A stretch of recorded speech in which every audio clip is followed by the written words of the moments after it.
अगर आज पाकिस्तान नाकाबिल तस्खीर है तो वो शहीदों का खून है, शहीदों की कुर्बानियाँ हैं, जिसकी वजह से आज हम आज़ादी की फ़ज़ा में जो है वो सांस ले रहे हैं। इस दिन में हमें अपने अहद की तजदीद भी करनी है कि जो कश्मीर जब तक आज़ाद नहीं होता, या कश्मीर का जो स्टेटस जो वहाँ पे चेंज हुआ है, आइनी स्टेटस जिस तरह रिवर्स करके उसको कश्मीर को जो है अपना हिस्सा बनाने की कोशिश भारत ने की है, और अक़वाम मुत्तहिदा की जो है आज हमें लातादाद सिक्योरिटी चैलेंजेस जो हैं दरपेश हैं।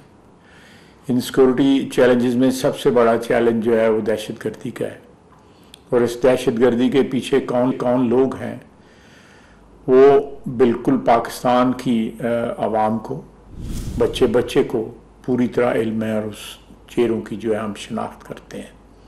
हमारे दुश्मन जो सरहद पार दुश्मन है वो भी इस दहशतगर्दी को सपोर्ट कर रहे हैं, वो भी इस दहशतगर्दी की मुआवनत कर रहे हैं ताकि पाकिस्तान अंदरूनी तौर पे कमज़ोर हो, मुज़महिल हो ये रियासत जो है।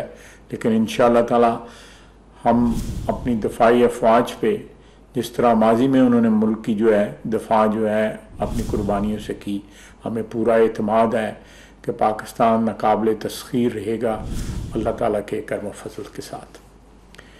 इस 6 सितंबर के दिन हमें अपने कश्मीरी भाइयों को भी भूलना नहीं चाहिए। अक़वाम मुत्तहिदा की जो करारदाद है वो अटल है, और उसको कोई हिंदुस्तानी हुकूमत का इक़दामात जो हैं उसको चेंज नहीं कर सकते, उसका स्टेटस जो है। और हमारी सपोर्ट जो है कश्मीरियों के लिए, हर तरह की सपोर्ट जो है हर वक्त जारी और सारी रहेगी। हमारा माजी भी गवाह है, हमारा हाल भी गवाह है, और इंशाअल्लाह ताला कश्मीरियों के साथ जो हमारी लाजवाल मोहब्बत है और एक ऐसा उनके साथ हमारा बंधन है जो कभी भी नहीं टूट सकता।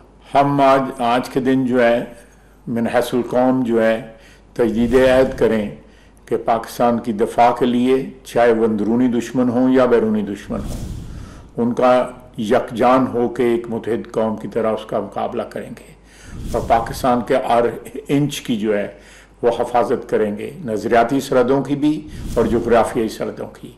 पाकिस्तान जिंदाबाद। वज़ीर दिफा ख़ारजा आसिफ इस वक्त 6 सितंबर के हवाले से खुसूसी पैगाम दे रहे थे। उन्होंने कहा कि शहीदों के तोफ़ैल पाकिस्तान नाकाबिल तस्खीर है। वज़ीर दिफा ने कहा कि सरहद पार से दहशत गर्दों की मदद की जा रही है।